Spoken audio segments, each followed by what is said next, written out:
Israel Israel Israel બધાના મનમાં એમ જ હતું, ઇઝરાયલ ઇઝરાયલનું શું થશે, હવે થશે નહીં થાય. ઇઝરાયલનું મન થઈ ગયું, ઇઝરાયલની વિજાયો હવે નહીં આવે. કેટલા સમયથી રાહ જોતા હતા. 6 6 મહિના 7 7 મહિના થઈ ગયા.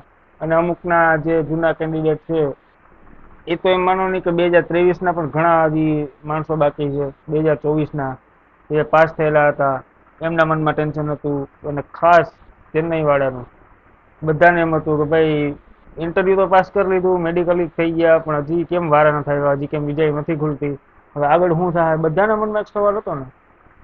સવારનો એક ફર્સ્ટ ક્લાસ અંત આવ્યો અને એકદમ પરફેક્ટ અને શાનદાર રિઝલ્ટ આવ્યું. બધાને ખબર છે, ગ્રુપમાં જોઈન થયેલા છે એને ખબર હશે, અને ઘણા વિડીયો પણ જોયેલા હશે ગ્રુપ દ્વારા, ઇન્સ્ટાગ્રામ દ્વારા. પણ છતાં આપણે એમ થયું કે હવે નવી એક ધમાકેદાર અપડેટ આવી, ચાલો વિડીયો બનાવી નાખીએ અને મિત્રો સુધી પુગાડીએ. તો ઘણા બધા ટેન્શનમાં બેઠા હતા ને, ખાસ કરીને એના માટે. અને એક એ પણ મિત્રો માટે કે જે માણસો એમ કહેતા હતા ને કે ભાઈ હવે તો પૂરું છે, અહીંયાથી ફાઇલ ઉપાડી લ્યો અને આમ કરો તેમ કરો, ઇઝરાયલનું નહીં થાય, યુરોપ કન્ટ્રીનું કરી નાખો, અને વાં સારું છે, અને વાં સારું છે, અને ફલાણો એજન્ટ સારો છે, ઠીકડો એજન્ટ સારો છે. કેમ કે ખરેખર કોઈ પણ કામગીરીમાં છે ને આપણે થોડુંક એક લેટ થાય ને એટલે આપણે એક મનમાં શંકાસ્પદ ઘણી બધી એવી વિચારધારા ઊભી થાય, ઘણા બધા શંકા ઊભી થાય કે ભાઈ હવે શું થાય, ખરેખર ફાઇલ ઉપાડી લેવાય. અને ખરેખર ઘણાને તો એમ હતું કે હવે જવું જ નથી, એવું વિચારીને બેસી ગયા હતા. તો કાંઈ હવે ગભરાવાની, કાંઈ ટેન્શન લેવાની કે કોઈ વસ્તુની જરૂરિયાત નથી. એક શાનદાર અપડેટ આવી છે, ધમાકેદાર અપડેટ આવી છે, અને લગભગ ને તો થંબનેલ જોઈને ખબર પણ પડી ગઈ હશે. તો શું ખબર પડી શું નથી, વિગતવાર આપણે ચર્ચા કરીએ અને કરીએ ચાલુ.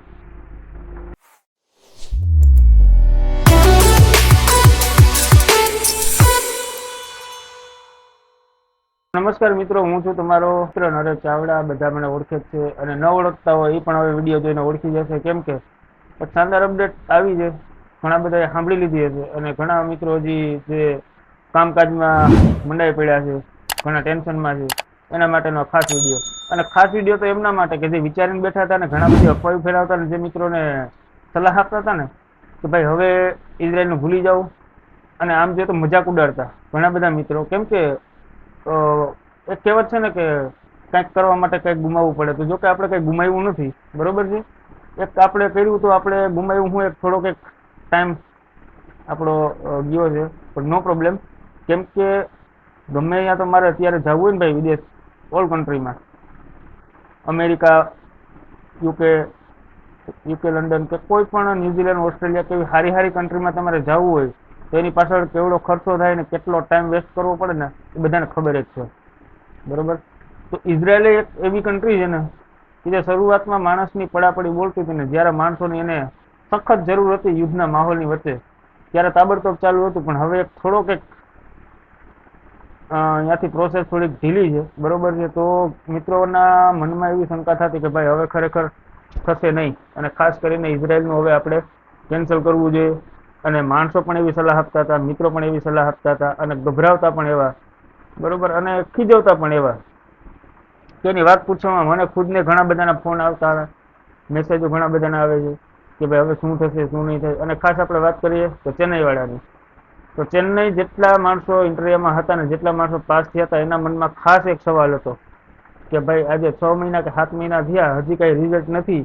એટલા માણસોના મેડિકલ થયા, હજી બીજાના પાસે રીમેડિકલ જે માણસોના કર્યા હતા 10 માણસોના, બરોબર. તો બીજા માણસોના મનમાં શંકા હતી કે હવે આપણું પાછું મેડિકલ થશે નહીં થાય, અને થશે તો ક્યારે થશે, મેડિકલ વગરની વિઝા આવશે કે મેડિકલ કર્યા પછી વિઝા આવશે, એવી ઘણી બધી માનસિકતા આપણે ધરાવતા હતા, અને મગજમાં એવા સવાલ ઊભા કરતા હતા, બરોબર. તો એમાં કાંઈ ટેન્શન લેવાની જરૂર નથી. ને તાકાતવાળી અપડેટ એ છે કે હું તમને કહી જ દઉં કે 8 જણાની વિઝા આવી છે, એ પણ ચેન્નઈ વાળા જે ચેન્નઈ ઇન્ટરવ્યુમાં પાસ થયા હતા એમાંથી 8 માણસોની વિઝા આવી ગઈ છે, બરોબર. અને 8 માણસોની કોની કોની વિઝા આવી છે એ ઓટોમેટિક ખબર પડી જાય. ફ્રેન્ડ સર્કલ દ્વારા એકાબીજાને ફોન થવાના જ છે. કેમ કે મારી વિઝા આવી હોય તો હું પણ ફ્રેન્ડને માહિતી આપું, મતલબ કે જાણ કરું કે ભાઈ મારી વિઝા આવી, બરોબર. એટલે ઓટોમેટિક ખબર પડી જવાની છે. 8 જણાના કોઈને નામ લેવાની જરૂર નથી. ગ્રુપમાં મેસેજ નાખેલો છે, બધાને ખબર હશે. ગ્રુપમાં જો નથી એને પણ ખબર પડી જશે. મોટામાં મોટી અપડેટ એ છે કે કેટલા સમયથી રાહ જોઈને બેઠા હતા કે ભાઈ વિઝા નથી આવતી, વિઝા નથી આવતી, તો વિઝા આવી ગઈ છે. 8 જણાની વિઝા આવી છે. અને હવે બાકીના માણસોને પણ હવે ધીમે ધીમે પ્રોસેસ ચાલુ છે, એની પણ વિઝા આવી જાય, એટલે કોઈ ટેન્શન લેવાની કાંઈ જરૂર નથી. અને એક સુપર એના પછી પણ એક બીજી અપડેટ હું તમને એ આપું કે ઘણા બધા માણસો એમ કહેતા કે ભાઈ આપણે પોરબંદરમાં કેટલા સમયથી વાત કરે છે કે ભાઈ ક્લાયન્ટ ઇન્ટરવ્યુ થવાનું છે, ક્લાયન્ટ આવવાના છે, ક્લાયન્ટ લોકો આવવાના છે, ક્યારે આવવાના છે. તો એની પણ ડેટ ફિક્સ થઈ ગઈ છે. અત્યારે તડામાર તૈયારીઓ ચાલુ છે.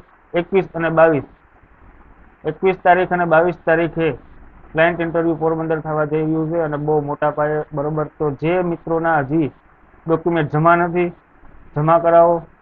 અને ડોક્યુમેન્ટ જમા ન કરાવો અને અત્યારે ડોક્યુમેન્ટ તમારી પાસે નથી, તો તમે ખાલી અત્યારે પીડીએફ તમારી પાસે હશે તો પણ હાલશે. અને ખાસ કરીને આ ક્લાયન્ટ ઇન્ટરવ્યુનો જે સેમિનાર છે એમાં ભાગ લ્યો. મોટી સંખ્યામાં આપણે માણસો જેટલા પાસ થાય એટલી બધાને આપણે અપેક્ષા રાખીએ. કેમ કે પાસ થયેલા હશે ને તો કંઈક ને કંઈક યુક્તિ આપણે આગળ શું કરવું શું નહીં પ્રોસેસમાં ખબર પડશે. એમને ખબર પડવાની નથી. અને ઘણા બધા તૈયારીઓ મૂકી દીધી હતી. મૂકી કહેવાની કે ઇંગ્લિશની, એ પણ આપણે ખબર છે કે ભાઈ ઇંગ્લિશ હવે જવાનું નહીં થાય, મેળ નહીં આવે. ઇઝરાયલનું પૂરું થયું તો હવે ઘણા બધાએ વાંચવાનું મૂકી દીધું હતું. જોકે મતલબ આપણે આમ કોમન ઇંગ્લિશ બોલવાનું છે. કોઈ એવું નથી કે ભાઈ પાવરફુલ ઇંગ્લિશ માંગે છે કે એટલું બોલાવશે એટલું બોલાવશે. કોઈ ફકરો કે નિબંધ કે કોઈ આખી વાર્તા કે એવું કંઈ પાકું કરવાનું નથી. એક ખાલી તમારી બાયોડેટા વિશેનું થોડા ઘણું એક એક્સપિરિયન્સ હોય બોલવા બાબતનો, તમને અમુક વસ્તુ પૂછે એનો તમને જવાબ આવડવો જોઈએ. બાકી બીજું કાંઈ અઘરું નથી. અમે પણ ઇન્ટરવ્યુ પાસ કરીને બેઠા. અને મહત્વની વસ્તુ એ છે કે ઘણા બધાના મનમાં હજી સવાલ એ થતા હશે કે ભાઈ નરેશભાઈ તમારી વિઝા આવી કે નથી આવી. તો હું એ ચોખવટ કરી દઉં કે 8 જણામાં આપણી વિઝા નથી આવી, બરોબર ને. આપણી પણ આવી જાય, કાંઈ ટેન્શન લેવાની જરૂર નથી. આવશે એ 100% આવશે. અને એવું નથી આપણે માનીને બેસવાનું કે ભાઈ એમાંથી પેલા માણસો આપણી પાછળ હતા તો એનો કેમ આગળ વારો આવી ગયો. આમાં એવું કાંઈ હોય નહીં, બરોબર છે. કેમ કે ઉપરથી જે પ્રમાણે પ્રોસેસ ચાલુ થાય ને જેની મતલબ લીગલી કમ્પ્લીટ ચાલુ થતું જાય એમાં કંઈ નક્કી ન હોય કે ભાઈ હાલો પેલા આની ફાઇલ આવી એટલે આનું જ આપણે કામ લેવાનું. એમ્બેસીના કામ છે, બધાને ખબર જ હોય. વિદેશ જવું એમને જવાતું નથી. ટાઈમ લેવો પડે, પૈસા ખર્ચવા પડે, બધું કરવું પડે, દોડધામ કરવી પડે. અને મેં ખુદે કેટલી દોડધામ કરી તમને બધાને ખબર જ છે. અને હરેક માણસો દોડધામ કરેલી જ છે. તો પછી દોડધામ એટલી કરી હોય તો હિંમત હારવાની નહીં. આ એક મહત્વનો મુદ્દો છે. ઘણા બધા મિત્રો હિંમત હારીને બેસી ગયા, પોતપોતાના ધંધા પાછા પેલા બ્રેક કરી દીધા હતા, એ પાછા ધંધા પકડી લીધા. ઘણા ધંધા હજી બંધ જ કરી દીધા છે. માનસિક રીતે થોડાક આમ ટેન્શનમાં ફરે છે કે શું કરવું શું નહીં કરવું, શું કરવું શું નહીં કરવું. તો એ કાંઈ ટેન્શન લેવાનું નથી. અને એક વસ્તુની પાછળ તમે પડી જાઓ ને ભાઈ, તો મારું તો એ જ કહેવાનું કે એનો વાહો ના મુકાય, બરોબર. એક એટલી આપણામાં હિંમત હોવી જ જોઈએ અને કરવાની ક્ષમતા હોવી જોઈએ. અને પ્લસમાં કે 8 માણસોની વિઝા આવી એમ બીજા પણ 8ની કે 10ની કે 15ના કે ટોળાની ભેગીથી પાછી આવશે, બરોબર. અને ગમે એની આવે, આપણે ખુશ થવાનું હોય. એનું કારણ શું છે કે આપણે નહીં તો આપણો પરિવાર જ જાય છે. આપણા વિસ્તારના ભાઈઓ જાય છે એ આપણો પરિવાર જ કહેવાય. અને ત્યાં પણ આપણે પરિવાર તરીકે રહેવાનું છે. એ આજે જાય તો કાલે આપણે જાઉં ભેગા તો અહીંયા થવાના જ છે, બરોબર. તો નિરાત રાખો. એક આપણે ખાસ કહેવાનો સંદેશ આ હતો. અને ઘણા સમયથી આપણે વિડીયો નહોતા આવતા એનો પણ હું તમને જવાબ આપું. વિડીયો નહોતા આવતા એનું એક મહત્વનું એક જ કારણ હતું. જો વિડીયો બનાવવામાં એટલો બધો ટાઈમ જોતો નથી. ઘણા બધા એડિટરો જે આ વાત કરતા હોય, યુટ્યુબરો વાત કરતા હોય કે ભાઈ મારી પાસે ટાઈમ નથી, મેં એક્ચ્યુઅલી હું કામમાં હતો, આડાઅવડું બધી. પણ એવું કાંઈ હતું નહીં. કામમાં આપણે હોય તો એટલો તો ટાઈમ આપણે મળી જ જાય. 10 મિનિટનો 15 મિનિટનો ટાઈમ કાઢવાનો હોય, એમાં કંઈ લાંબુ હોય નહીં. એડિટિંગ કરવામાં જે કાંઈ ટાઈમ થાય. પણ મેન મહત્વનો મુદ્દો કે ભાઈ મેં પહેલાથી કીધેલું છે કે ફાકા ફૂલદારી કરતા આપણે આવડતી નથી. જે કંઈ મહત્વની વાત હોય, જે કાંઈ નવી અપડેટ હોય તો જ આપણે વિડીયો બનાવીએ છીએ. આપણે નથી કોઈ સબસ્ક્રાઈબર હાટું દોડતા, નથી આપણે કોઈ વ્યૂ વધારવા હાટું દોડતા. એનું કાંઈ આપણે પડી નથી. તો મેન વસ્તુ શું છે કે સાચી અપડેટ આપણી પાસે આવે, પરફેક્ટ અપડેટ આવે, નવી અપડેટ આવે તો આપણા મિત્રોને પણ સાંભળવાની મજા આવે. અને એને પણ થોડોક એકાબીજા પ્રત્યે આપણે વિશ્વાસ બેસે. એટલે એક નવી અપડેટ, સારામાં સારી અપડેટ આવી હતી. 8 જણાની વિઝા આવી, બરોબર. મને અત્યંત એટલે મતલબ એમ માનો ને કે ખુશી છે ને કે જેની વિઝા નહીં આવી, જેની વિઝા આવી એને ખુશી હશે ને એથી ડબલ મને ખુશી હશે. કેમ કે આજે એનું થયું તો કાલે આપણું પણ થાય. એટલે આ એક ખુશી આપણે મનમાં રાખવી જોઈએ, આશા રાખવી જોઈએ, હિંમત હારવાની નહીં. એટલે આજે વિડીયો બનાવવાનું મોટું કારણ હતું. ને ઘણા લગભગ સમય થઈ ગયો, બધાને ખબર છે આપણે વિડીયો અપલોડ નથી કર્યો, જાજો ટાઈમ થઈ ગયો, બરોબર. એટલે આ વિડીયો થોડોક શેર કરજો. અને તમને ગમે તો સબસ્ક્રાઈબ કરજો, ન ગમે તો સબસ્ક્રાઈબ ન કરતા, બરોબર. એના આપણે કંઈ પૈસા નથી આપવાના કે ભાઈ ફરજિયાત તમે સબસ્ક્રાઈબ કરશો તો હું વિડીયો બનાવીશ. એ કાંઈ આપણે ઓલું છે નહીં. સબસ્ક્રાઈબ નહીં કરો તો આપણે વિડીયો આવતા જ રહે. અને પાછી કંઈક ધમાકેદાર નવી અપડેટ આવશે તો પાછો આપણો ધમાકેદાર વિડીયો આવશે. અને ખાસ કરીને હજી હું કહું છું 21-22 તારીખે મોટા પાયે ઇન્ટરવ્યૂ છે, ક્લાયન્ટ ઇન્ટરવ્યૂ. અને એ પણ આપણા પોરબંદરમાં. તો ભાગ લેવો એ એક લાભદાયી વસ્તુ છે. તો હરેક માણસો, હરેક કેન્ડિડેટ ભૂલ કર્યા વગર, અત્યારે ફાઇલ કોઈ પાસે ન હોય, હજી એક વખત બોલું છું, કોઈ પાસે ફાઇલ ન હોય, ડોક્યુમેન્ટ ઓકે રેડી ના હોય, તો નો પ્રોબ્લેમ, ખાલી તમે PDF જમા કરાવીને તમે ઇન્ટરવ્યુમાં ભાગ લઈ શકો, બરોબર. અને ખડાઘણી એક ઇંગ્લિશની તૈયારી રાખજો. અને 21-22 તારીખના લગભગ 99.99% આપણે મળશું. યા હું પણ આવીશ, તમે પણ બધા આવજો. અને એકાબીજા મિત્રોને વિડીયો શેર કરજો, જેથી કરીને ઘણા બધા આપણા વિસ્તારના માણસો વિદેશનો લાભ લઈ શકે. અને આ મોકો જિંદગીમાં ક્યારેક ક્યારેક મળતો હોય, બરોબર. આ એક રનિંગ ચાલુ નથી રહેવાનું, યુરોપ કન્ટ્રીનું કે ઇઝરાયલ કન્ટ્રીનું કે કોઈ પણ કન્ટ્રીનું. આ એક આપણો દાયકા જેવું કહીએ ને એના જેવું વસ્તુ છે. આ લેરકો આવે ને ક્યારે લેરકો વયો જાય એનું કંઈ નક્કી ન હોય. તો લેરકો આવે તો મુકાય નહીં, ચાંદલો કરી લેવાનો હોય, મહેનત કરી લેવાની હોય. અને ત્યાં પણ જેટલા કેન્ડિડેટ પહોંચ્યા છે, આપણા મિત્રો જેટલા અહીંયા ઇઝરાયલ પણ પહોંચ્યા છે, પછી યુરોપમાં પણ ઘણા પૂગ્યા છે ને ઘણા જવાના પણ છે. એના માટે પણ ખાસ સંદેશ કે આ વિડીયો કદાચ ઇઝરાયલ સુધી કે આપણો પૂગતો હોય, લગભગ તો પૂગતો જ હોય, તો એને ખાસ કહેવાનું હોય કે ભાઈ તમે જે કામમાં જાઓ છો ને એ દિલથી કામ કરજો.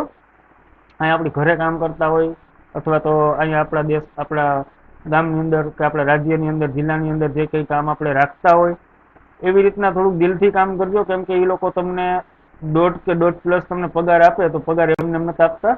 અહીંયા આપણે 400 રૂપિયામાં 500 રૂપિયામાં 12 કલાક તોડાઈને મરી જતા હતા.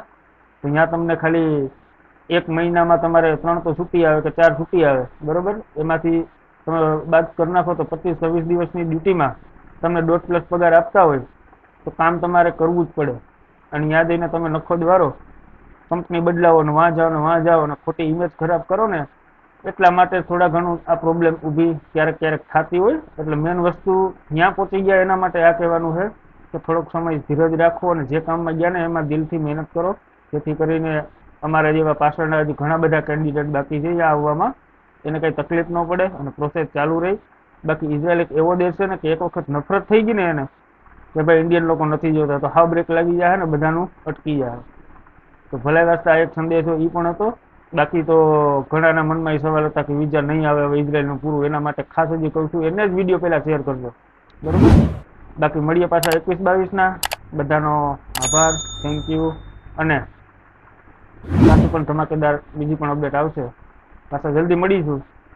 તો વિડીયોને એક વખત શેર કરજો, સબસ્ક્રાઈબ કરી દેજો. મળીએ પાછા. જય ભારત.